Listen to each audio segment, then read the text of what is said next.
کہ انسان جلباز ہے, اس کو چاہیے یہ جو اللہ طریقہ بتا رہا ہے خوشی حاصل کرنے کا, چونکہ وہ پائیدار ہے لیکن اس میں ٹائم لگتا ہے, وہ پائیدار طریقہ ہے, ٹائم لگتا ہے, لیکن اس کو حاصل نہیں کر رہا. اس کو حاصل کیسے کیا جائے؟ اللہ نے اس کی مثال دی, فرمایا الا المصلین, کچھ لوگ ایسے ہیں جو جلباز نہیں ہیں. جلباز کا مطلب تو سمجھ گئے نا, خوشی حاصل کرنے کا فوری طریقہ چاہیے, اس کے سائیڈ ایفیکٹ میں غور نہیں کرنا. آپ کو پتا ہے ایسے لوگ بھی ہیں دنیا میں جو بالغ ہوتے ہی زنا کر رہے ہیں, ہزاروں دفعہ انہوں نے زنا کیا ہے. میں جب باہر ملکوں میں جاتا ہوں ہر طرح کی رپورٹیں آتی ہیں میرے پاس, لوگ بتا رہے ہوتے ہیں اپنے غیر مسلم دوستوں کے حالات, ہزاروں دفعہ زنا کیا, ان کو زنا میں رغبت ختم ہو گئی, وہ کسی اور طرح سے لائف کو انجوائے کرنا چاہتے ہیں, ان کو لذت ہی ختم ہو گئی اس میں. کہتے ہیں ہمیں اب ہم اس سے ڈپریشن میں جاتے ہیں. پھر وہ لڑکوں سے بدفعلی کی طرف آتے ہیں, اور پھر کچھ اور, پھر وہ کہتے ہیں اس سے بھی دل بھر جاتا ہے, کہیں اور جاؤ, اس سے پھر خوشی نہیں ملتی ہے. آخر میں کیا ہوتا ہے؟ دماغ خراب, گولیوں پہ آتے ہیں, بس سوتے رہو کسی طرح پڑے ہوئے. تو آج مسلمان بھی اسی زندگی کو فالو کر رہا ہے بھائی, مسلمان بھی اسی کے پیچھے بھاگ رہا ہے کہ جو خوشیوں کا جس طرح سے ان کو خوشیاں ملی ہمیں بھی ملیں گی. بھائی ان کو نہیں ملی تو تمہیں بھی نہیں ملیں گی. تو اس لیے اللہ تعالیٰ نے فرمایا اذا مسہ الشر جزوعا واذا مسہ الخیر منوعا الا المصلین. اللہ کہتے ہیں جو لوگ جلباز نہیں ہیں, جو پائیدار طریقے سے خوشی حاصل کرنا چاہتے ہیں, جو مصیبتوں پہ صبر کرتے ہیں, خوشیوں پہ اتراتے نہیں ہیں بلکہ شکر کرتے ہیں, یہ کون لوگ ہیں؟ چند لوگ دنیا میں ایسے ہیں جن کی زندگی کامیاب ہے. وہ کون لوگ ہیں؟ دیکھو, اس کو سمجھنے کے لیے پہلے قرآن کا ایک اصول سمجھو. قرآن کی عادت ہے جزیات کے ضمن میں کلیات سمجھانا. تھوڑی گاڑی اردو ہے, اس کو میں آسان زبان میں سمجھاؤں گا. قرآن جب اصول لا اور ضابطہ بیان کرتا ہے نا, تو لا کی شکل میں نہیں بیان کرتا بلکہ اگزامپل دے کے بیان کرتا ہے. اس کی میں ایک مثال دیتا ہوں. دیکھو, کسی بھی لا کو سمجھانے کے دو طریقے ہوتے ہیں. نیوٹن کا ایک قانون ہے نا کہ ہر عمل کا ری ایکشن ہوتا ہے نا, ہر ایکٹ کا ری ایکٹ ہوتا ہے. تو ہمارے ٹیچر مثال دیا کرتے تھے, دیوار پہ جب آپ بال مارو گے جتنی زور سے مارو گے اتنی زور سے واپس لوٹے گی, یہ مثال دیا کرتے تھے. تو ایک طریقہ تو یہ کہ آپ نے نیوٹن کا قانون بتایا کہ ہر ایکٹ کا ری ایکٹ ہوتا ہے, ہر ایکشن کا ری ایکشن ہوتا ہے, جس کو اردو میں کہیں گے ہر عمل کا بولو رد عمل ہوتا ہے. لیکن بعض دفعہ جب سادہ طریقے سے کسی چیز کو سمجھایا جاتا ہے تو لا نہیں بتایا جاتا, مثال پہلے دی جاتی ہے. آپ مثال سے بات سمجھاتے ہو, دیکھو بیٹا تم دیوار پہ جتنی زور سے دیوار پہ گیند مارو گے اتنی ہی زور سے واپس لوٹے گی. تو بچے کے دماغ میں یہ بات بیٹھ جاتی ہے کہ جب بھی کوئی عمل کتنی زور سے کیا جائے گا اس کا جواب بھی اتنے ہی زور سے ملے گا. تو بعض دفعہ مثال کے ذریعے بات سمجھانا آسان. قرآن کا جو مخاطب تھے وہ عرب کے بدو تھے, اولین مخاطب. اس لیے قرآن میں مثالیں بہت ہیں کیونکہ مثالوں کے ذریعے بات بہت آسانی سے سمجھائی جا سکتی ہے. قرآن نے مثال سے بات سمجھائی, لیکن مراد کیا ہے؟ اصول اور ضابطہ. قرآن نے مثال سے بات سمجھائی. دیکھو کچھ لوگ ایسے ہیں, جزیات سے بات سمجھائی, کچھ لوگ ایسے ہیں جو جلباز نہیں ہوتے. یہ کون ہے؟ الا المصلین, وہ لوگ جو نماز قائم کرتے ہیں. والذین هم علی صلواتهم یحافظون, اپنی نمازوں کی حفاظت کرتے ہیں. الا المصلین الذین هم علی صلاتهم دائمون, پابندی سے نمازیں پڑھتے ہیں. الا المصلین الذین هم علی صلاتهم دائمون والذین فی اموالهم حق معلوم, یہ وہ لوگ جن کے مال میں ایک حق ہے, متعین حصہ ہے. للسائلی, مانگنے والوں کے لیے جو غربت میں مانگتے ہیں. والمحروم, اور ایسے محروموں کے لیے جو مانگتے نہیں ہیں, یعنی یہ لوگ جلباز نہیں ہوتے. للسائل والمحروم. والذین یصدقون بیوم الدین, یہ وہ لوگ ہیں جو آخرت کے دن کی تصدیق کرتے ہیں. والذین هم, کیا ہے بھائی آیت؟ والذین یصدقون بیوم الدین والذین هم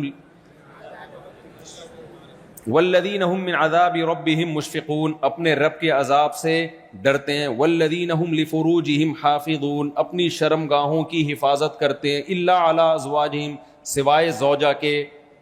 تو یہ کیا قرآن بیان کر رہا ہے؟ یہ مثالیں بیان کر رہا ہے کہ یہ والے لوگ یہ جلباز نہیں ہوتے، نماز قائم کرتے ہیں، کنجوس نہیں ہوتے، ان کے مال میں یتیموں کا، مسکینوں کا، غریبوں کا حق ہوتا ہے، ان پہ خرچ کرتے رہتے ہیں. اللہ کے عذاب سے تمہیں نظر آئے گا کہ ان کے چہرے سے خشیت جھلکتی ہوگی کہ اللہ کے عذاب کے خوف ان کے دلوں میں ہے. تو کیا مطلب بتانے کا؟ یہ مثال دینے سے مقصد یہ ہے کہ ان کے اندر کچھ صفات ایسی ہوتی ہیں جن صفات کی وجہ سے ان کے جسم سے یہ اعمال نکلنا شروع ہو جاتے ہیں. مطلب یہ نہیں ہے کہ جو لوگ یہ اعمال کرتے ہیں وہ ایسے ہوتے ہیں. بہت سے 2 نمبر لوگ بھی یہ اعمال کر رہے ہوتے ہیں.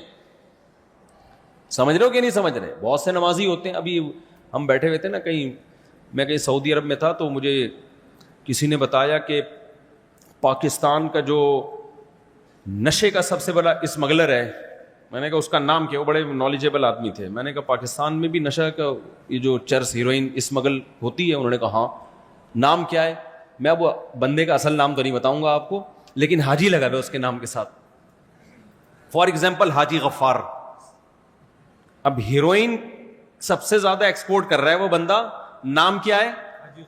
وہ بندے نے میں نے کہا اس کا نام کیا؟ غفار ہے نہیں، کہیں غفار کے پیچھے نہ پڑ جاؤ، فرضی نام بتا رہا ہوں میں. یہ حاجی غفار، کیونکہ اوریجنل نام لوں گا تو میرے کو آ کے پکڑے گا نا کہ تو نے میرا راز کیوں فاش کیا. حاجی غفار. پھر ایک اور بندے کے بارے میں ہم نے معلومات کی، وہ فلاں دنیا میں نا وہ نشے کا ہیروئن کا اتنا بڑا اسمگل، اس کا نام بھی حاجی فلاں. تیسرے کا پتہ چلا اس کا نام بھی حاجی فلاں. ابے میں نے کہا یہ سارے حاجیوں کا کام چرس بیچنا ہی رہ گیا کیا؟ سارے حاجی ہیں. تو ایسے بہت سارے نمازی بھی ہیں. کیا خیال ہے بھائی؟ تو قرآن کا مقصد یہ بتانا نہیں ہے کہ حاجی لوگ سارے نیک ہوتے ہیں، نمازی لوگ سارے نیک ہوتے ہیں. اصل میں کچھ صلاحیتیں انسان میں ایسی ہوتی ہے کہ وہ جب اس کے اندر پیدا ہوتی ہیں تو اس کا اثر یہ نکلتا ہے کہ وہ نمازی بھی بن جاتا ہے، اس سے کنجوسی ہمیشہ کے لیے چھوٹ جاتی ہے، اس کے مال میں غریبوں کا حصہ، رشتہ داروں کا حصہ نکلنا شروع ہو جاتا ہے. یہ وہ لوگ ہیں، یعنی قرآن یہ بتا رہا ہے کہ وہ لوگ جل باز نہیں ہوتے جو اللہ کے وجود پر، اللہ کی توحید پر ایمان رکھتے ہیں، اللہ پہ اعتماد اور توکل کرتے ہیں. انہیں یقین ہے موت کے بعد دوبارہ زندگی ہے، یہ دنیا مسافر خانہ ہے، یہ دنیا رہنے کی جگہ نہیں ہے، ہم کسی مقصد کے لیے بنے ہیں، خود بخود دنیا میں نہیں آئے. تو جن کو ان چیزوں کا استحضار ہوتا ہے اور انہیں یہ بھی پتا ہوتا ہے کہ اللہ کچھ کرنے میں اسباب کا محتاج نہیں ہے، جب وہ ہمیں کہہ رہا ہے کہ یہ خوشی حاصل کرنے کے لیے یہ طریقہ اختیار مت کرو، تو نہیں کریں گے تو خوشی ملے گی. دیکھنے میں لگ رہا ہے اختیار کریں گے تو خوشی ملے گی، لیکن ان کا اللہ پہ یقین ہے کہ اللہ اسباب کا محتاج نہیں ہے، وہ اس کے بغیر بھی خوشی دے سکتا ہے. تو وہ اپنے آپ کو اللہ کے سپرد کر دیتے ہیں کہ بھائی خوشی کے پیچھے مت بھاگو، اللہ کی مرضی کے پیچھے بھاگو. تو جو اللہ کی مرضی کے پیچھے بھاگتا ہے پھر اس سے یہ علامتیں ظاہر ہوتی ہیں. اللہ نے فرمایا تم دنیا میں دیکھنا چاہتے ہو نا کون اللہ کی مرضی کو فوکس کرتا ہے، تو تمہیں وہ لوگ نظر آئیں گے مسجدوں میں نماز پڑھتے ہوئے اور صدقہ اور خیرات کرتے ہوئے اور اپنی شرمگاہوں کی حفاظت کرتے ہوئے. وہ کسی غیر عورت کی طرف بری نظر اٹھا کر نہیں دیکھتے. ٹک ٹاک، فیس بک، ان تمام فحاشی کے تمام ذرائع اور وسائل سے وہ بچتے ہیں. تو ایسا انہوں نے اپنے آپ کو اللہ کے سپرد کیا ہوا ہے. یہ لوگ جلباز نہیں ہوتے. سمجھتے ہو کہ نہیں سمجھتے؟ کیا مطلب؟ کافر خوشی تلاش کرتا ہے خوشی کے پیچھے بھاگ کے، مسلمان خوشی تلاش کرتا ہے خوشی کو لات مار کے. سمجھ میں نہیں آ رہی بات؟ ایک صاحب میرے پاس آئے، کہنے لگے بھائی میں ڈپریشن سے کیسے بچوں؟ میں نے کہا بچنے کی فکر چھوڑ دو. کہتے ہیں میں ٹینشن سے بچنا چاہتا ہوں، کیا کروں؟ میں نے کہا بچنے کی فکر چھوڑ دو. آپ اگر خوش رہنا چاہتے ہو نا تو خوش رہنے کی فکر بولو چھوڑ. اس کی مثال اور آسان مثال سے سمجھاتا ہوں. دیکھو آپ کسی ہاسپٹل میں چلے گئے، آپ کو کوئی بڑی بیماری ہے، بہت اسپیشلسٹ ڈاکٹر اس بیماری کا آیا اور آپ کا علاج کر رہا ہے، اور آپ کو پتہ ہی یہ اس فیلڈ کا اسپیشلسٹ ہے. یہ کیا ہے؟ اسپیشلسٹ, یہ آپ کی بیماری ٹھیک کر دے گا. اب اس نے کوئی میڈیسن لکھ کے دی, آپ اس سے پوچھ رہے ہو یہ والی میڈیسن تو کڑوی ہے, مجھے آپ ایسا کریں وہ میڈیسن دیں جس میں شہد ملا ہوا ہوتا ہے, کیونکہ وہ جب کھاؤں گا تو مجھے میٹھا محسوس ہوتا ہے اور لائف کو میں انجوائے کروں گا. اس نے کوئی سیرپ لکھ کے دیا کڑوا, آپ نے کہا یہ والا سیرپ ٹھیک نہیں ہے, وہ گڑ کا جو گنے کا رس ہے نا جو باہر ملتا ہے وہ والا سیرپ لکھ کے دیں آپ مجھے, کیونکہ میں جب آپ کا سیرپ پیتا ہوں کڑواہٹ محسوس ہوتی ہے, مجھے ذرا بھی خوشی محسوس بولو نہیں ہوتی, میں لائف کو انجوائے نہیں کر پا رہا ہوں ڈاکٹر صاحب آپ کے اس ٹریٹمنٹ کی وجہ سے. میں گنے کا رس پیتا ہوں تو مجھے بڑا مزہ آتا ہے, تو آپ وہ لکھ کے دیں, یہ لکھ کے دیں, وہ لکھ کے دیں, یہ لکھ کے دیں. تو ایک دن ڈاکٹر کیا کہے گا, بھائی اگر تو سچی مچی میں چاہتا ہے نا تیری لائف میں انجوائمنٹ پیدا ہو تو تو انجوائمنٹ کی فکر چھوڑ دے, یہ میرے اوپر ڈال دے. اگر میں تجھے کڑوا سیرپ دے رہا ہوں نا تو یہ سوچ کے پی لے کہ اسی میں میری خیر ہوگی. سمجھتے ہیں کہ نہیں سمجھتے؟ اگر میں تجھے مصیبت دے رہا ہوں تو یہی سوچ کے کر لے کہ یہ مصیبت ڈاکٹر دے رہا ہے, یہ ٹیکا میل اب ٹیکا لگانے کے لیے آیا, آپ نے کہا نہیں ٹیکا نہیں, ٹیکا مجھے بالکل پسند نہیں ہے. ڈاکٹر صاحب میں آپ سے علاج ٹینشن کے لیے نہیں کرا رہا, خوش رہنے کے لیے کرا رہا ہوں تاکہ میں اور آپ ٹیکے لگا لگا کے مجھے ٹینشن دے رہے. کل آپ نے 2 ٹیکے رائٹ سائڈ پہ لگائے, اب آپ لیفٹ پہ لگا رہے ہو, رائٹ والی خراب کر دی آپ نے, اب لیفٹ والی پہ آپ آ گئے ہو, بیٹھا نہیں جا رہا مجھ سے. تو عقل مند ڈاکٹر کیا کہے گا, یا عقل مند آدمی آپ کو کیا مشورہ دے گا؟ عقل مند کہے گا یار یہ ٹینشن تیری ہے ہی نہیں, تو نے جب اپنے آپ کو کسی ایکسپرٹ ڈاکٹر کے حوالے کر دیا ہے تو وہ تجھے میٹھا سیرپ پلائے, آئس کریم کھلائے یا تجھے ٹیکے لگائے, یہ تیرا ہیڈ ایک نہیں ہے, تو اس کی ٹینشن چھوڑ دے. جب یہ آیا ہے نا تو اس ڈاکٹر کے حوالے کر اپنے آپ کو, تب تجھے خوشی ملے گی, ورنہ تو چھوڑ دے. تو اللہ تعالیٰ کہتے ہیں کہ نبی صلی اللہ علیہ وسلم نے ارشاد فرمایا, من کانت الدنیا ہمہ جعل اللہ فقرہ بین عینیہ, جو دنیا کو اپنی فکر بناتا ہے کہ مجھے یہ بھی مل جائے, یہ بھی مل جائے, یہ بھی مل جائے, عیش کے پیچھے بھاگتا ہے, تو اللہ عیش کو آگے آگے بھگاتے ہیں اور یہ تگڑ تگڑ قیامت تک اس کے پیچھے بھاگتا رہے گا, ملے گا نہیں اس کو. اور جو سرنڈر کر دیتا ہے نا کہ بھائی میں نے وہ کرنا ہے جو اللہ اس کے رسول کا آرڈر ہے, جو حکم ہے میں اس کو فالو کروں گا, جو سرنڈر کر دے گا تو پھر غم آئے گا تو بھی کہے گا بھائی کس نے دیا ہے, اللہ نے دیا ہے. خوشی آئے گی تو کس نے دی ہے, بھائی اللہ نے دی ہے. اس کا انجام اچھا ہے. سمجھ میں نہیں آ رہی بات, میرا خیال ہے. لیکن کس نے سرنڈر کیا ہے, کس نے سرنڈر نہیں کیا, اس کی علامت یہ ہے کہ جو نماز پڑھ رہا ہے پابندی کے ساتھ, اس کا مطلب اس نے اپنے آپ کو سرنڈر کر دیا ہے.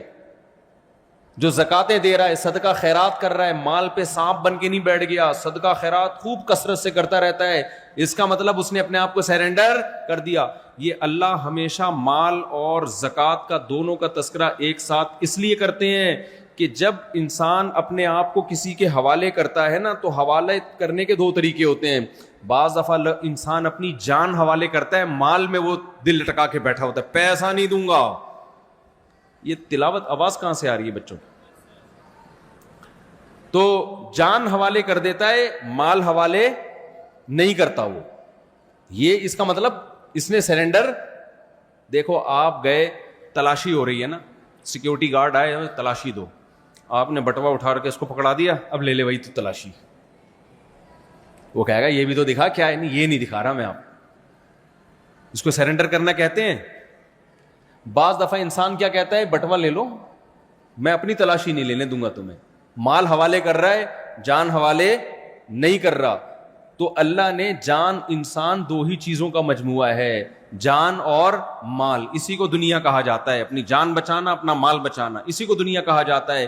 تو اللہ کہتے ہیں کہ جو لوگ مکمل دنیا میرے حوالے کر دیں گے, اپنی جان بھی حوالے. جان حوالے کی علامت کیا ہے؟ 5 ٹائم نماز, کیونکہ آسان کام نہیں ہے, پڑھنا آسان ہے, پابندی بہت مشکل ہے. ساری زندگی فجر بھی, ظہر بھی, عصر بھی, مغرب بھی, عشاء بھی, اور خشوع و خضوع کے ساتھ پڑھتے رہنا, یہ انہی لوگوں کا کام ہے جو سچی مچی میں اللہ کے حکم کے آگے اپنے آپ کو سرنڈر کر دیتے ہیں. یہ ورنہ غیر مسلم بھی بہت سے ایسے ہیں جو کہتے ہیں میں اپنے آپ کو خدا کے گاڈ کے حوالے کیا ہے. بھائی آپ نے کیا گاڈ کے حوالے کیا؟ آپ تو ہفتے میں 1 دن چرچ چلے جاتے ہو بس, اس کو حوالے کرنا تھوڑی کہتے ہیں. تو بہت آسان ہے, 5 ٹائم نماز پڑھنا پابندی سے آسان نہیں ہے، بلکہ بہت زیادہ مشکل ہے. یہ وہی کر سکتا ہے جس کا واقعی اللہ پر ایمان ہو، کیونکہ ایک دن کی بات تھوڑی ہے.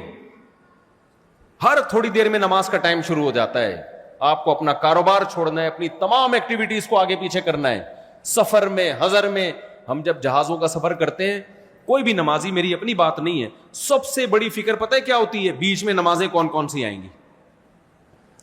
جو شخص بھی نمازی ہوگا نا، جہاز میں سفر کرے، ٹرین میں سفر کرے، بس میں سفر کرے، اس کے لیے سب سے بڑی ٹینشن کیا ہے؟ یار نماز کیسے پڑھوں گا. اب اتنی بڑی پرابلم ہوتی تھی، ہم جب جہاز میں بھائی جا رہے ہیں 12 گھنٹے 13 گھنٹے یا 17 گھنٹے 22 گھنٹے بھی، تو اتنی لمبی فلائٹوں میں یار کون سی نماز کس ٹائم پہ کہاں آ رہی ہے، قبلہ کدھر ہوگا. جو بے نمازی ہے اس کو تو کوئی غرض ہی نہیں ہو، تو بیٹھا ہوا ہے آرام سے، پڑا ہوا ہے، سو رہا ہے، اٹھ کے دیکھ لیتا ہے کوئی نماز پڑھ رہا ہے تو چلو میں بھی پڑھ لوں. لیکن جس کو نماز کی حفاظت کرنی ہے، اس کے لیے سفر میں سب سے بڑی ٹینشن کیا ہے؟ نماز کیسے پڑھوں. تو یہ اللہ کا کتنا فضل ہو گیا. دیکھو سائنسی ترقی نے بہت سارے مسائل حل کر دیے ہیں. آج کل ایک اپلیکیشن آ گئی ہے حلال ٹرپ کے نام سے، جو جہازوں میں سفر کرتے ہیں نا وہ انسٹال کر لیں. حلال ٹرپ کے نام سے، اس میں کیا ہوگا، آپ اپنی فلائٹ کا ٹائم لکھو، یہ جہاز یہاں فلائٹ نمبر ڈالو اور لکھ دو کہ یہاں سے لے کے کس ملک میں جا رہا ہوں میں، تو وہ لوکیشن ڈال دو اس میں، یعنی وہ خود پوچھ لیتا ہے آپ سے، جو سوال پوچھا اس کا جواب دے دو بس، اور میں کیا ڈیٹیل میں جاؤں.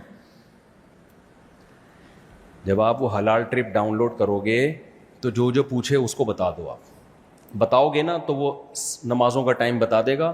جہاز میں یہ بتائے گا کتنے بج کے کتنے منٹ پہ ظہر کا وقت شروع ہو رہا ہے، کتنے بج کے کتنے منٹ پہ عصر کا وقت شروع ہو رہا ہے، کتنے بج کے کتنے منٹ پہ مغرب کا وقت شروع ہو رہا ہے. اور جب مغرب کا وقت ہوگا تو وہ تیر کے نشان سے بتاتا بھی یہ قبلہ کدھر ہوگا. میں نے 5-6 مرتبہ اس کو ٹرائی کیا، بالکل ایکوریٹ بتا رہا ہوتا ہے وہ. تو یہ بہت بہترین طریقہ ہے نمازی لوگوں کے لیے. اس میں آپ کو یہ آسانی شریعت نے دی ہے کہ 2 نمازیں اکٹھی بھی پڑھ سکتے ہو، کیونکہ جہاز میں وضو کرنا بڑا مسئلہ ہوتا ہے، تو پھر کھڑے ہو کے نماز بھی بہت دفعہ نہیں پڑھنے دیتے. تو اس کا طریقہ یہ ہے کہ آپ اس میں یہ نہ دیکھو ظہر کا وقت شروع کب ہو رہا ہے، بلکہ یہ دیکھو ظہر کا وقت ختم کب ہو رہا ہے. تو جو ختم ہونے کا ٹائم ہے میں وہ اس کو فالو کرتا ہوں. مثال کے طور پر اس میں لکھا ہے، اچھا اس میں 2 ٹائم آ رہے ہوتے ہیں. ایک وہ ٹائم آتا ہے کہ جو آپ کے کنٹری کا ٹائم ہے جہاں سے آپ اڑے ہو، ایک وہ ٹائم آتا ہے جو جہاز میں جہاں آپ ہوگے اس ملک میں کیا ٹائم ہے. تو آپ نے وہ ٹائم لینا ہے جو یہاں سے اڑنے والا، گھڑی کو اس حساب سے رکھنا ہے. مشکل بات تو نہیں کر رہا میں، گھڑی کو اس حساب سے کر دیا آپ نے. جیسے ہم جب کراچی سے اڑے تو فرض کرو یہاں رات کے 9 بج رہے ہیں، یہ والی گھڑی چینج نہیں ہوتی. موبائل جو ہے نا وہ جس ملک میں جہاز جائے گا اس حساب سے اپنے آپ کو چینج کر لیتا ہے موبائل. تو موبائل کا ٹائم نہیں، یہ والی گھڑی مینول گھڑی جسے کہتے ہیں. تو اس کا ٹائم بھی آ رہا ہوتا ہے کہ یہاں کے حساب سے اتنے بج رہے ہوں گے، اتنے بج رہے. تو میں کیا کرتا ہوں بھائی، ظہر میں دیکھا کہ ظہر کا وقت ختم کب ہو رہا ہے. فار ایگزامپل ظہر کا وقت یہاں کے ٹائم کے حساب سے ختم ہو رہا ہے 5:25 پہ.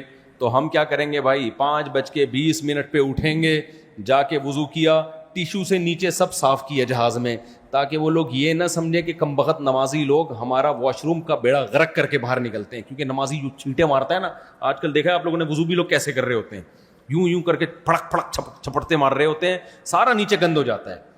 تو تمیز سے وضو کرو میرے بھائی. اس کے بعد ٹیشو سے نیچے کا ایریا بولو صاف کر دو، تاکہ نمازیوں کا امیج جہاز کے عملے میں کے نزدیک خراب نہ ہو کہ یہ کوئی کمبخت نمازی آیا جو کیچڑ کر کے گیا یہاں پہ. اس کو صاف کر کے پھر آپ نے اس کو ڈسٹ بن میں پھینکا، اپنے ہاتھ صابن سے اچھی طرح دھو لیا، آپ نے نکل کے آیا.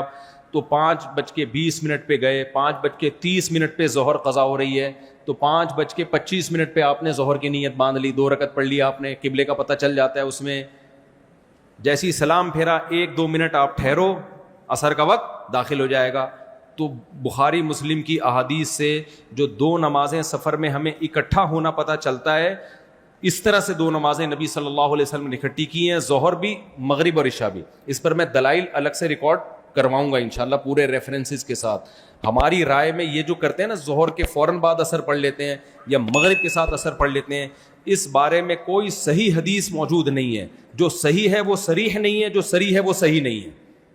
جبکہ قرآن میں ہر نماز کو اپنے ٹائم پہ پڑھنے کا اللہ نے حکم دیا ہے، چاہے سفر ہو یا حضر، اس میں اللہ نے کوئی فرق نہیں کیا. بہرحال مسئلہ اختلافی ہے، لیکن ہم احتیاط کے پیش نظر اسی پر عمل کرتے ہیں کہ اس طرح سے 2 نمازیں اکٹھی پڑھی جائیں. اور بخاری مسلم میں عبداللہ بن مسعود کا قول بھی ہے کہ نبی نے سفر میں بھی کبھی 2 نمازیں اکٹھی نہیں پڑھی ہیں, صرف حج کے موقع پہ آپ نے پڑھی ہیں.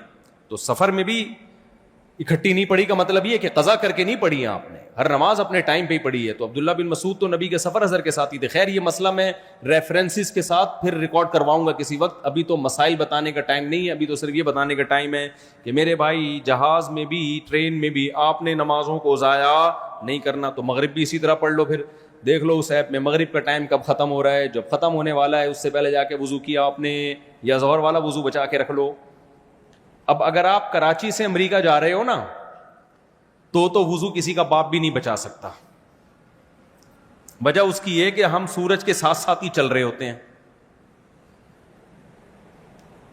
سورج کے ساتھ ساتھ تو نمازوں کا ٹائم داخل ہوتا ہی نہیں ہے, کہ بہت لمبے ٹائم کے بعد کوئی نماز کا وقت آئے گا. لیکن جب واپس آ رہے ہوتے ہیں تو سورج کے اپوزٹ چل رہے ہوتے ہیں, تو ٹھکا ٹھک نمازوں کا ٹائم آتا ہے. اس وقت زیادہ مشکل ہوتی ہیں نمازیں. سمجھتے ہو کہ نہیں سمجھتے ہو؟ اچھا خیر, تو مغرب میں بھی ایسے ہی کر لو, مغرب کو ڈیلے کیا, یہ سفر میں جائز ہے بلا کراہت. تو اللہ نے کیا فرمایا, الا المصلین, جو اللہ پہ اعتماد کرتے ہیں, اللہ پہ توکل کرتے ہیں, اللہ کا یقین کرتے ہیں, وہ جلد باز نہیں ہوتے. اور اللہ کہتے ہیں اللہ کا یقین کون کرتے ہیں؟ مصلی, جو اپنی جان کو میرے حوالے کر دیتے ہیں. اور انہوں نے میرے حوالے اپنی جان کر دی ہے نہیں کر دی, اس کی علامت کیا ہے کہ نماز ٹائم پہ پڑھ رہا ہے کہ نہیں پڑھ رہا. سمجھتے ہو کہ نہیں سمجھتے؟ پابندی سے پڑھ رہا ہے کہ نہیں پڑھ رہا, ٹائم پہ پڑھ رہا ہے کہ نہیں پڑھ رہا. دوسری علامت اللہ نے بیان کی ہے, والذین فی اموالہم حق معلوم. اللہ کہتے ہیں صدقہ نہیں کرتے, نہ یہ تو بہت ہلکا لفظ ہے کہ یہ صدقہ خیرات بھی کر دیتے ہیں, تو ساری دنیا کرتی ہے بھائی, غیر مسلم بھی کر دیتا ہے, چیریٹی کرتے ہیں نا غیر مسلم بہت زیادہ. اللہ کہتے ہیں کہ ان کے مال میں متعین حصہ ہے, ان کو پتا ہے یہ میرا ہے ہی نہیں, یہ غریبوں کا ہے. یہ اللہ نے جو مجھے ایکسٹرا دولت دے دی ہے یہ میرے لیے تھوڑی دی ہے, یہ دی کس کے لیے ہے؟ تو غریبوں مسکینوں کے لیے دی ہے. سمجھتے ہو؟ ان کا یہ خیال ہماری ہے ہی نہیں بھائی. آج ہمارا یہ نظریہ ہے, یہ کانسیپٹ ہے. آج ہمیں جب پیسہ ملتا ہے تو ہم غریب کو کھلا تو دیتے ہیں یہ سمجھ کے کہ ہم اس پر احسان کر رہے ہیں, بھائی کو بھی دے دیں گے یہ سمجھ کے کہ ہم اس پر احسان کر رہے ہیں, بیوہ بہن کو بھی دے دیں گے, چل بھائی کیا یاد کرے گی بھائی, تیرا بھائی تیرا خیال کرتا ہے, یہ لے. اول تو یہ بھی نہیں کر رہے, اتنا بھی نہیں کر رہے. بیوہ ہوئی ہے اپنی ذمہ داری پہ ہوئی ہے, ہم نے تھوڑی بیوہ کرایا ہے اس کو, اس کے شوہر کو ہم نے تھوڑی مارا ہے. بھائی موٹے آدمی کا انتقال ہو گیا, کوئی کندھا نہیں دے رہا تھا, لوگوں نے کہا کندھا دو, لوگوں نے, ہم نے تھوڑی مارا ہے, مشکل ہو رہا تھا نا اس کو اٹھانا. تو لوگ یہی کہتے ہیں بھائی اگر بے روزگار ہے, میں نے تھوڑی بے روزگار بنایا ہے, اپنی حرکتوں سے بے روزگار ہے. بہن طلاق یافتہ بیوہ ہو کے گھر آ کے بیٹھ گئی, اس کا خرچہ نہیں اٹھا رہے, بھائی ہماری ہیڈک تھوڑی ہے یہ, اپنا گھر خود ہی بچانا تھا نا. کوئی خاندان میں معذور پیدا ہو گیا, یتیم ہو گیا, اس کا خیال کر لو بھائی, اس کو پال لو. ابے ہماری ہیڈک تھوڑی ہے. زیادہ تر تو یہ کر رہے ہیں کہ ہمارا ہیڈک نہیں ہے, ہمارا ہیڈک نہیں ہے. یہ کنجوسی آپ کو غیر مسلموں میں زیادہ ملے گی, بہت زیادہ ملے گی. آپ کہتے ہو وہ تو بہت چیریٹی کرتے ہیں, اگر وہ چیریٹی کرتے ہیں نا تو معذوروں کو حکومت نہ پالتی وہاں پہ. حکومت کو پتا ہے اگر معذوروں کو بہن بھائیوں کے حوالے کر دیا, کچھ پلیں گے, میجورٹی برباد ہو جائے گی. نہیں آئی سمجھ میں میرا خیال ہے بات؟ سوسائٹی کا ایک ایسا چہرہ ہے جو اوپر سے نظر آتا ہے, ایک چہرہ وہ ہے جب آپ ڈیپ میں جاؤ گے تو بہت بھیانک چہرہ ہے میرے بھائی. ایک چہرہ یہ ہے جب آپ جاؤ گے آپ کو لگے گا معذوروں کو گورنمنٹ کتنا اچھا پالتی ہے, اور ہماری گورنمنٹ تو لوگوں کو الٹا معذور بناتی ہے. آپ دیکھو گٹر کے ڈھکن کھلے ہوئے ہوتے ہیں, بائکوں والے گٹر میں گرتے ہیں, تو گورنمنٹ لیول پہ ان کی ٹانگیں توڑی جا رہی ہیں کہ نہیں توڑی جا رہی ہیں؟ کیا خیال ہے؟ گورنمنٹ لیول پہ سروائیکل پین کراچی میں ہر تیسرے آدمی کو ہے, بائک چلانے والوں کو. یہ کیوں ہوا؟ بائک جا رہی تھی, اچانک ایک زور سے کھڈا آیا, تو اوپر کی 5 کلو تقریباً وزن ہوتا ہے سر کا, ڈاکٹر کہتے ہیں. تو یہ 5 کلو وزن دھاڑ کر کے جب نیچے آیا تو 50 کلو کا ہو گیا. یہ ایک دم ریڑھ کی ہڈی نے کو لگا کہ یہ 5 کلو نہیں, میں نے 50 کلو اٹھائے ہوئے ہیں. تو کہیں سے بھی ہڈی دائیں بائیں کھسک گئی یا سرک گئی. وہ پھر تھوڑے دنوں کے بعد جا کے اثرات آنا شروع ہوتے ہیں. تو ہمارے ہاں باقاعدہ گورنمنٹ لیول پہ بچوں کو, لوگوں کو معذور کرانے کا انتظام ہے. ان کے ہاں معذوروں کی بے پناہ کیئر ہے. معذور کے ساتھ ایک ملازم ہوتا ہے. کوئی بھی جتنے بھی ڈسیبل لوگ ہیں, یہ اس سوسائٹی کا حسن ہے. لیکن اس حسن کے اندر ایک بہت خطرناک, اگر گورنمنٹ وہاں معذوروں کو نہ پالے, گورے کے پاس اپنے معذور بھائی کو پالنے کا ٹائم نہیں ہے, سڑکوں پہ سڑ کے مر رہے ہوں گے. کیوں؟ اللہ پہ ایمان نہیں ہے. وہ کہے گا یار میں اپنی لائف کو اس کی وجہ سے کیوں خراب کر دوں. کچھ لوگ کر بھی لیتے ہیں, میں نہیں کہہ رہا سارے ایک جیسے ہوتے ہیں, میجورٹی نہیں کرے گی, کیونکہ اس کے لیے جو موٹیویشن چاہیے بہت پاورفل, وہ اللہ کی طرف سے مل سکتی ہے موٹیویشن, وہ مخلوق کی طرف سے موٹیویشن اور ایسا حوصلہ مل نہیں سکتا. سمجھتے ہو کہ نہیں سمجھتے ہو؟ یہاں آپ کو لوگ ملیں گے 10 سال سے ابا کوما میں ہے اور بیٹا اس کی خدمت کر رہا ہے, پیمپر چینج کر رہا ہے. غیر مسلموں میں خدمت کا ایسا جذبہ مارکیٹ سے شارٹ, ختم. کچھ لوگ ہیں, بہت تھوڑے رہ گئے ہیں. تو اس لیے اللہ تعالی نے فرمایا والذین فی اموالہم حق معلوم. مال تو ایک سائن ہے, علامت ہے, مطلب ان میں خدمت خلق کا جذبہ ہوتا ہے, کیونکہ عام طور پر خدمت خلق زیادہ تر پیسوں سے ہوتی ہے. یہ میں اس لیے کہہ رہا ہوں کہ آج کل لوگ سمجھتے ہیں کہ پیسوں سے نہیں ہوتی, حالانکہ پیسوں سے ہوتی ہے. تبھی لوگ پیسہ خرچ کرنے کے لیے تیار نہیں ہے, منہ زبانی اخلاق دکھانے کے لیے بہت تیار ہیں لوگ. آپ دیکھ لو نا, آج کل بھائی بھائی پہ پیسہ نہیں خرچ کر رہا اور غریبوں پہ پیسہ نہیں, منہ سے thank you thank you thank you thank you چلاتے رہیں گے, بس مسکرا کے بات کرنا. صدقہ والی حدیث لے لیے. تو اللہ کیا کہتے ہیں میرے بھائی, کہ ان کے مال میں حق ہے. یہ سمجھتے ہیں کہ ہم ان پر احسان نہیں کر رہے, بلکہ ان کا یہ نظریہ ہے کہ یہ مال ہمارا ہے ہی نہیں. کافر کا نظریہ ہے میری قابلیت جس سے میں نے یہ دولت کمائی, میری ایبلٹی, میری ایفرٹس, میری محنت, تو جب میری کرے گا تو پھر دولت پہ بیٹھ جائے گا وہ. جبکہ اللہ کیا کہتے ہیں کہ مسلمان کہتا ہے یبسط الرزق لمن یشاء, جس کے لیے چاہتا ہے اللہ رزق کے دروازے کھول دیتا ہے, جس کے لیے چاہتا ہے اللہ رزق کے دروازے بند کر دیتا ہے. تو اللہ نے جب میرے لیے رزق کے دروازے کھول دیے تو یہ اللہ نے دیے, یہ بھیک میں ملے ہوئے ہیں, یہ میری نہیں ہے. جب میری نہیں ہے تو پھر جو اللہ کی ہے, تو اللہ جس پہ خرچ کرنے کا کہہ رہا ہے اس کا حق ہے. بھائی اللہ نے مجھے زیادہ دیا ہی اس لیے ہے کہ کچھ لوگوں کو اللہ دے کے آزماتا ہے, کہ کچھ لوگوں سے اللہ چھین کے آزماتا ہے, یہ دیکھنے کے لیے کہ جس کو دیا ہے یہ اس کا خیال کر رہا ہے کہ جس کو نہیں دیا. اس کی مثال ایسے, 2 بھائی جنگل میں جا رہے تھے, ماں باپ نے دونوں کو صحرا میں بھیجا کہ صحرا میں جا رہے ہو, لمبا سفر ہے, ایک کو پانی کی بوتل بھر دی, دوسرے کو خالی رکھا. کیا یار یہ زیادہ بوجھ اٹھا لے گا, تو بیٹا یہ پانی کی بوتل ہم تمہیں بھر کے دے رہے ہیں, تم بھی پینا, اور جب اس کو پیاس لگے اس کو بھی پلانا.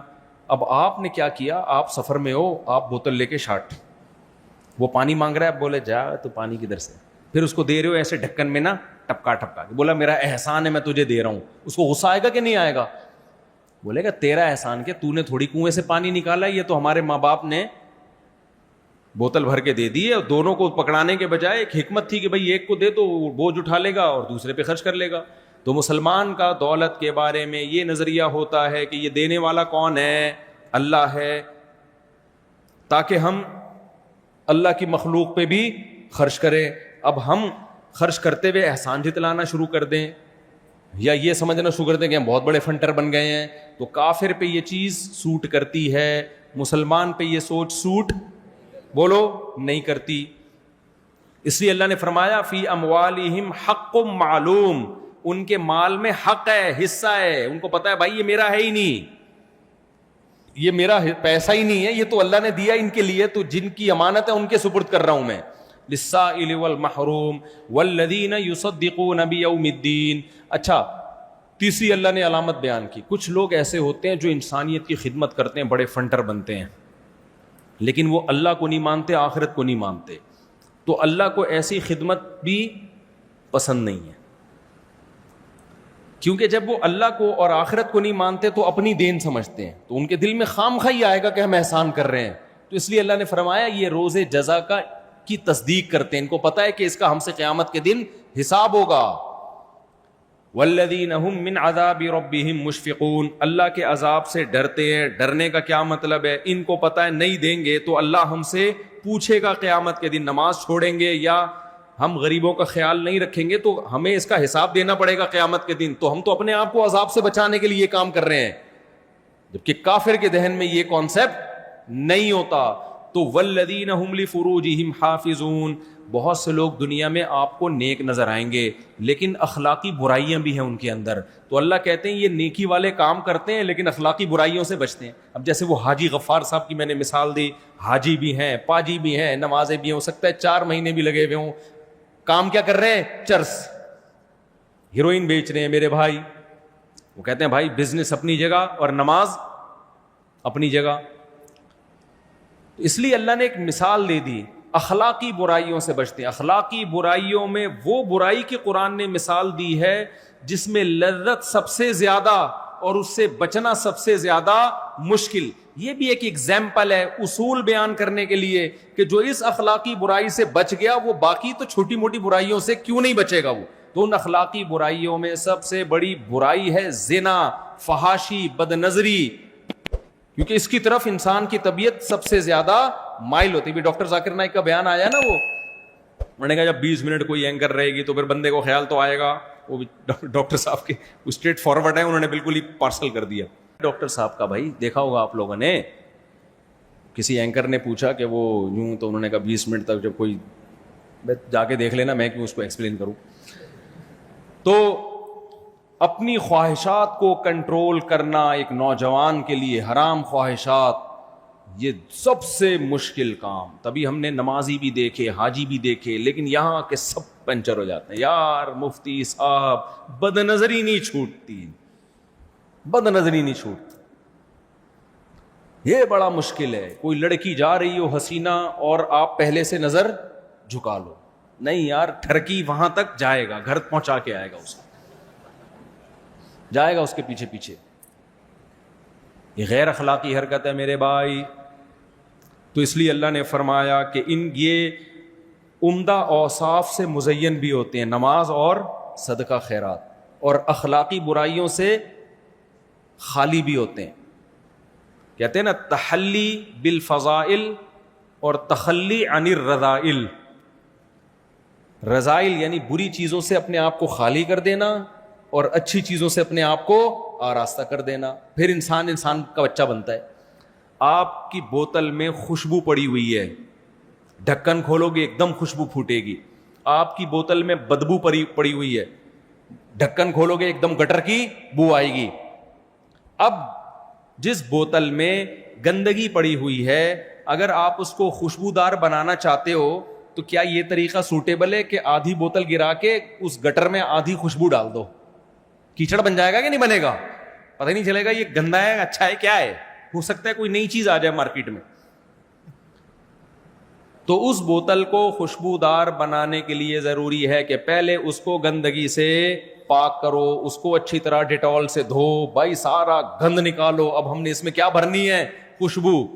تو نماز اور صدقہ خیرات یہ خوشبو ہیں، اور بد نظری، بے حیائی اور جو الٹے کام نوجوان لوگ کر رہے ہوتے ہیں نکاح کے علاوہ، وہ ساری کیا ہیں؟ گندگی ہیں. چرس، نشہ. حاجی غفار صاحب کیا کرنے ہیں بھائی؟ دنیا کو چرسی بنا رہے ہیں. 3 اسمگل میرے ذہن مجھے آج پتہ چلے ہیں. ایک تو وہ جو سعودی میں کسی نے وہ بھی حاجی، 2 آج رپورٹ پیش ہوئی ہے، وہ بھی ہیروئن کے بہت بڑے اسمگلر ہیں. وہ بھی کیا نکلے اتفاق سے؟ ایسے حاجی کے نام میں حاجی لگا ہوا ہے. تو بوتل کو آپ کیا کرو گے؟ گندگی سے پہلے خالی کرو گے، پھر اس میں خوشبو. تو اس لیے صوفی کرام کے ہاں یہ بات بہت مشہور ہے بھائی. تحلی کہتے ہیں آراستہ، حلیہ عربی میں کہتے ہیں زیور کو، حلیہ بھی کہتے ہیں، حلا اس کی جمع آتی ہے. تو تحلی زیور سے آراستہ ہونا. تو کہتے ہیں بھائی آراستہ ہونے سے پہلے ضروری ہے کہ تخلی عن الرذائل، پہلے گندگی سے اپنے آپ کو پاک کیا جائے. آپ جمعے کے دن نہا دھو کے تیاری کرتے ہو نا، پھر خوشبو لگاتے ہو یا اسی گندگی میں ہی خوشبو پھوڑ کے آ جاتے ہو؟ پہلے آدمی اپنی گندگی دور کرتا ہے جسم کی، پھر صاف ستھرے کپڑے پہنتا ہے، پھر خوشبو لگاتا ہے، پھر گلگت جاتا ہے. وہ گلگت والوں نے مجھے کہا تھا کبھی خوشبو لگا کہ گلگت آؤ تو پھر بات کریں گے آپ سے, تو مجھے میرے دماغ میں بیٹھ گیا وہ.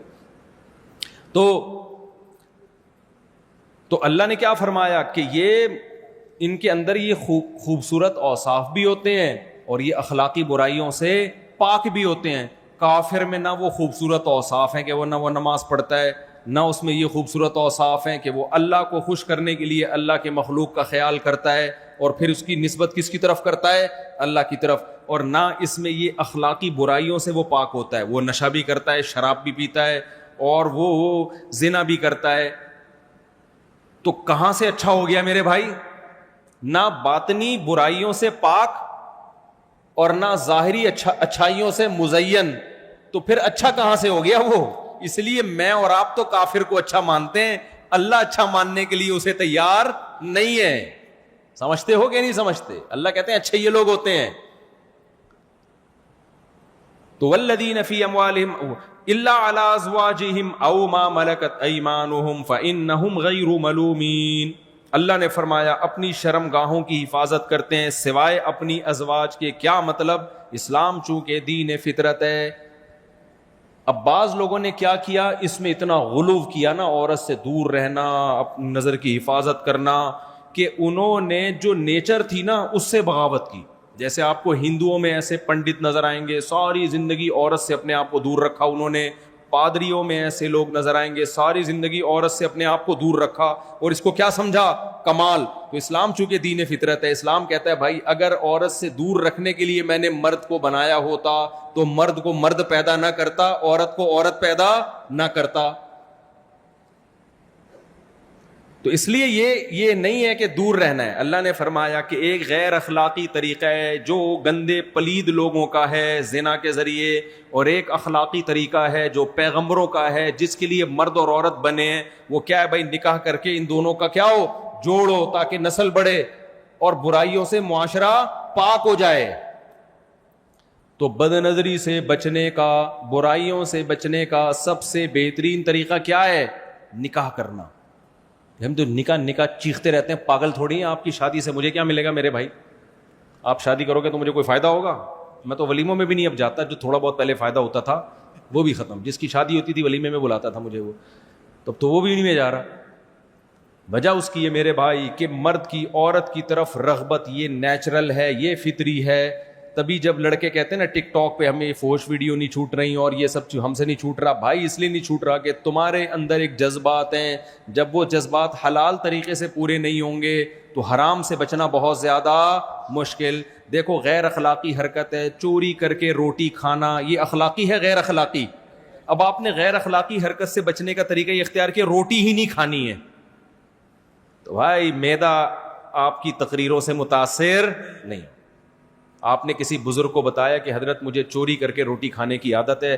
بزرگ نے کہا کہ بیٹھ جا, محاسبہ کر, مراقبہ کر, 4 مہینے لگا, چوری کی برائی سوچ تاکہ یہ برائی تجھ سے چھوٹ جائے. لیکن وہ اس کا آلٹرنیٹ نہیں دے رہے کہ پیسوں سے خرید کے کھا لے, وہ کہہ رہے نہیں بس کھا ہی نہیں. تو کتنے دن بیان سنو گے میرے بھائی؟ تھوڑے دن تک سنو گے بھائی روٹی چوری کی بری چیز ہے, بری چیز ہے, بری چیز ہے. پیٹ کہے گا تو 4 مہینے لگا لے, تو چلہ لگا لے, تو خانقاہ میں بزرگوں کے پاس جا کے بیٹھ جائے. جس بزرگ کے پاس جا کے بیٹھے گا نا کمبخت, اس کو بھی روٹی نہیں ملے گی, وہ بھی چوری کرے گا پھر, جس سے تو موٹیویشن لے رہا ہے. کیا خیال ہے؟ جو بزرگ تیرے کو سمجھا رہا ہے نا کہ روٹی چوری کی بری چیز, اس کو بھی حلال طریقے سے روٹی کھانی پڑے گی تو سمجھائے گا, ورنہ تھوڑے دنوں میں بیان کرتے کرتے اس کا اپنا دل بھی خراب ہوگا, وہ بھی چوری کرنے کی. کیونکہ پیٹ ایسی چیز ہے میرے بھائی جو کسی کے بیانات سے متاثر نہیں ہوتا. پیٹ روٹی کی فضیلت کے بیان سننے سے نہیں بھرتا, وہ روٹی کھانے سے بھرتا ہے. دیکھو آپ کو بھوک لگ رہی تھی, بہت دل چاہ رہا ہے روٹی کھاؤں, روٹی کھاؤں, روٹی کھاؤں. میں نے آپ کو بیان میں مشغول کر دیا. میں نے کہا دیکھو روٹی کھانا بہت بری چیز ہے, روٹی سے بہت نقصان ہوتا ہے, مت کھاؤ. آپ متاثر ہوگے, لیکن اس بیان سے آپ کے پیٹ پہ کوئی اثر پڑے گا؟ ہے پیٹ کے پاس دماغ نہیں ہوتا بیان سننے کے لیے, ٹھیک ہے. پیٹ کی چاہت خدا کی قسم اس وقت تک ختم نہیں ہوگی جب اس میں روٹی کا نوالا ڈلے گا. ہم صبح پراٹھے کیوں کھاتے ہیں؟ لوگ مجھے کہتے ہیں پراٹھا صحت کے لیے یوں ہوگا نقصان دہ، میں اس کا انکار نہیں کر رہا. میں کہتا ہوں بھائی صبح پیٹ خالی ہوتا ہے، جب تک ایک بھاری بھرکم نوالا دھاڑ کر کے پیٹ میں نہ گرے اس وقت تک یہ ساری ڈاکٹروں کی تقریریں مجھے سمجھ میں آتی ہیں، لیکن پیٹ کو سمجھ میں نہیں آتی ہیں. کیا خیال ہے بھائی؟ ہمارے ایک پشاور کے دوست تھے پٹھان، وہ گاؤں کے عادی، وہ موٹے موٹے نوالے کھانے کے عادی. جب جامعۃ الرشید میں 3 دن کا اجتماع تھا تو چاول مل رہے تھے، تو رات کو کھانے میں ان کے ساتھ بیٹھا، تو وہ جب میں ان کے ساتھ بیٹھا تو وہ دوپہر بھی چاول رات بھی چاول. پرانا بات ہے پرانی. کہتا ہے یار مفتی صاحب کوئی روٹی موٹی کا انتظام کرو یار. ان سے بولو. میں نے کہا کیوں، کیا ہوا؟ کہہ رہے ہیں یہ ہمارا پیٹ اس سے چاول سے تو یہ ایسا لگتا ہے گدگدی ہو رہی ہے پیٹ میں جا کے، ہمارے ایسے جاتا ہے یوں یوں کر کے نا، ایسے پھسل کے آ جاتا ہے. کہہ رہے ہیں ہمارے موٹا نوالا چاہیے. افغانیوں کا نوالا دیکھا ہے آپ نے روٹی کا؟ اتنا بڑا نوالا. کہتے ہیں یار یہ ہمیں روٹی کا بڑا نوالا چاہیے، یہ پیٹ میں دھاڑ کر کے گرے گا، کچھ ویٹ لگے گا تو پتا چلے گا پیٹ بھرا ہے. یہ کیا ہمیں چاول پہ جو ہے نا لگایا ہوا ہے. تو میرے بھائی پیٹ جو ہے وہ کسی کے بیان سے متاثر نہیں ہوتا. اسی لیے اللہ نے جہاں بھی قرآن میں کہا کہ ایمان والے اپنے شرمگاہ کی حفاظت کرتے ہیں، ساتھ میں اللہ نے شادی کا ذکر کر دیا تاکہ حفاظت کا مطلب سمجھ میں آئے کہ حفاظت کا مطلب یہ نہیں ہے کہ ہر طرح سے روک کے رکھنا ہے. یہ نہیں رکے گا، یہ خواہش کبھی ختم نہیں ہوگی، برائی کی طرف جائے گی. اس لیے اللہ نے فوراً نکاح کا ذکر کر دیا. الا علی ازواجہم، فرمایا ہاں ایک کی پرمیشن ہے، وہ کیا ہے؟ بیوی کے ذریعے زوجہ کے پاس جاؤ تاکہ نکاح کرو. اب دونوں دعوتوں کو ساتھ لے کے چلنا ضروری ہے، بد نظری کے خلاف بھی اور نکاح کی ترغیب بھی. ہمارے ہاں عام طور پر ایک چیز کو فوکس کیا جاتا ہے، دوسری کو چھوڑ دیا جاتا ہے. نہ ادھر کے رہتے ہیں نہ ادھر کے رہتے ہیں، بیچ میں لٹکے ہوئے ہوتے ہیں، پتہ ہی نہیں چل رہا ہوتا یہ کمبخت اس کی زندگی گزرے گی کیسے، یہ کرے گا کیا آگے جا کے. تو یہ اخلاقی برائیوں سے بچنا یہ بھی ضروری ہے. تو جن کے اندر یہ علامتیں الا علی ازواجہم او ما ملکت ایمانہم فانہم غیر ملومین فمن ابتغى وراء ذلك فاولئک هم العادون والذین هم لاماناتہم وعہدہم راعون. میں انشاءاللہ اس پر اگلے ہفتے بیان کروں گا، ابھی اس کو یہیں کیونکہ سوال جواب کا بھی سیشن، پھر نماز بھی ہو جائے گی. تو اس میں ایک چیز اللہ نے بس وہ آیت کر کے میں بات مکمل کرتا ہوں. فرمایا کہ فَإِنَّهُمْ غَيْرُ مَلُومِينَ، جو اپنی ازواج کے ذریعے بیوی کے پاس جائے نکاح کرے یہ لوگ قابل ملامت نہیں ہیں. یہ بار بار میں بیان میں بات کر چکا ہوں. جو شخص نکاح کر رہا ہو نا، بھلے 1 کر رہا ہو، 2 کر رہا ہو، 3 کر رہا ہو، 4 کر رہا ہو، یہ اس کا ہیڈک ہے، یہ آپ کا ہیڈک بولو نہیں. اللہ نے اسٹیمپ لگا دی ہے فَإِنَّهُمْ غَيْرُ مَلُومِينَ، یہ لوگ قابل ملامت نہیں ہیں. ان کو عیاشی کا طعنہ بولو نہیں دیا جا سکتا. یہ بہت بڑا مسئلہ ہے. آج مذہبی لوگ عیاشی کا طعنہ دینا شروع کر دیتے ہیں، عیاشی کر رہے ہیں، شادی کر رہے ہیں. اللہ نے جب پرمیشن دے دی نا فَإِنَّهُمْ غَيْرُ مَلُومِينَ، ملوم کا مطلب یہ اس میں مفعول ہے، اصل میں تھا ملووم، مفعول کے وزن پر، مضروب، مقتول. تو یہ اس ایسے نہیں ہے کہ ان کو ملامت کی جائے، ٹاؤنٹنگ کی جائے، طنز کیا جائے ان کے اوپر. اس لیے اللہ جب ہمارے پاس اللہ ہے تو پھر ہمیں کسی کی ملامت کی پرواہ نہیں. فتاوی قاضی خان فقہ حنفی کی ایک بہت پرانی کتاب ہے، اس میں لکھا ہوا ہے کہ جو شخص نکاح کر رہا ہو چاہے کسی بھی بیس پہ کر رہا ہے، بعض لوگ خوبصورتی کی بیس پہ شادی کر رہے ہوتے ہیں، بھائی کرنے دو اگر وہ حقوق ادا کرنا چاہتا ہے. ایک تو ہے نا بیس خوبصورتی یا عیاشی ہے، آگے حقوق ادا کرنے کا پروگرام نہیں ہے، وہ غلط ہے.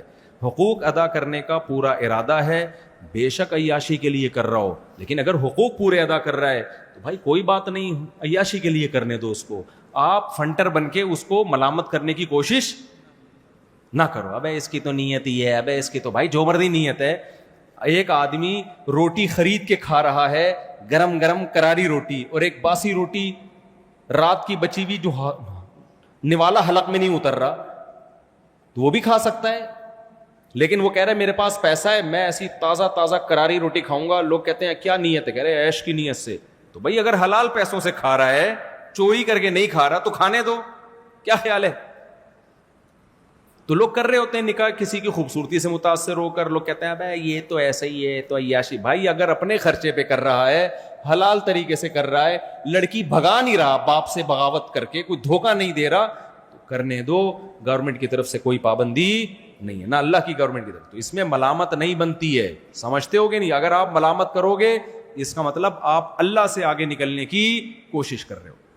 تو میں تو نوجوانوں کو کہتا ہوں میرے بھائی, یہ ٹک ٹاک کا دور ہے, یہ یوٹیوب پہ فحش, یہ انٹرنیٹ پہ فحش فلموں کا دور ہے. اس میں اپنے آپ کو اخلاقی برائیوں سے بچانے کے لیے بروقت نکاح بہت ضروری ہے. نہیں کرو گے برباد ہو جاؤ گے. برا, اور ایک دفعہ برائیوں میں گھس گئے کم بخت, پھر شادی کے بعد نکلتا نہیں آدمی ان چیزوں سے. اب انگریز کی اگر شادی کرا بھی دو نا تو بڑا مسئلہ ہے کہ وہ نائٹ کلب چھوڑ دے. انگریز لوگ کبھی بھی جھوٹ نہیں بولتے, لیکن ایک جھوٹ اپنی گرل فرینڈ اور بیوی سے بہت بولتے ہیں کہ صرف تم ہو میری زندگی میں. یہ والا جھوٹ تقریباً سب بول رہے ہوتے ہیں. کچھ تو اس میں سچے ہوتے ہیں, میجورٹی یا سب ڈرامے کر رہی ہوتی ہے, کہتے ہیں صرف تم ہو. وہ تو پتہ ہے یار صرف اس پہ گزارا ہے نہیں. تو جب برائیوں کی عادت پڑ جاتی ہے میرے بھائی تو پھر بہت مشکل ہوتا ہے. اللہ عمل کی توفیق عطا فرمائے. سوال